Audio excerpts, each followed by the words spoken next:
Thousands of asylum seekers fleeing Myanmar have given temporary shelter in Malaysia. But their problems are far from over. While they have avoided death in people smuggler camps and the high seas, they now face years in limbo and a new cycle of poverty.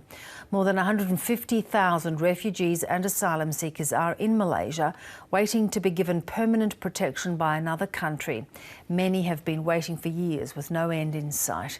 Iskander Razak reports from Kuala Lumpur.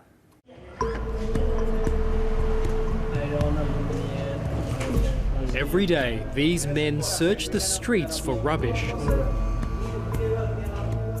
Refugees and asylum seekers here have no employment rights, so to survive they work in the unofficial or grey market.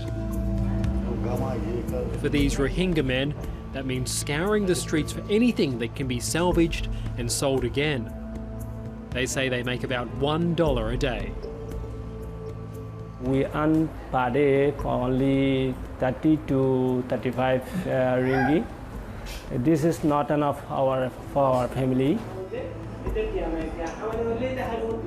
To make ends meet, families also live together. At least 3 Rohingya families live in this 2-bedroom flat. The Rohingya are Muslim and say they're persecuted by Myanmar's Buddhist majority. This group says they'd be happy to go back to Myanmar if the persecution ends, but until then their best hope for a future is another country. We all like to go to our country. If not possible, if possible to go to another third country as Australia, American, Canada, New Zealand, like etc. if possible. Muhammad Hassan came to Malaysia by boat a few months ago, but some of these men have been here for years with no end in sight, and they are not alone.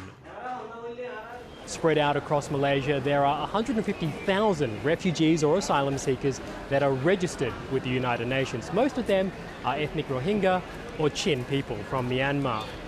Now, on top of that, though, the UN estimates there could be an extra 30,000 unregistered refugees or asylum seekers here in Malaysia. But while registration has some benefits, it doesn't give them the right to work or go to public school. If we cannot work here, also we are refugees, how can we survive here?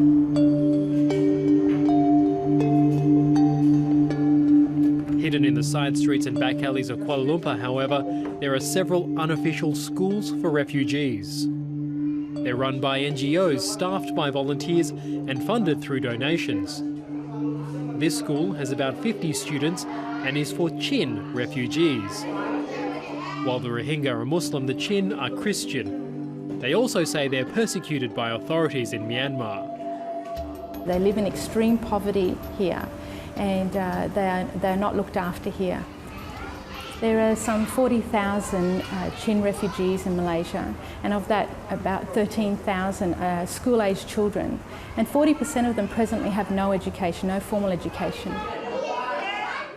Parents send their children to these schools so they have enough of the basics to continue their education if they're ever accepted by another country. I teach them the science and the geography and then English and our Chin language. The parents are very poor. They don't know, but they hope for their children. They will be future for Myanmar. But this school only has a handful of teenage students.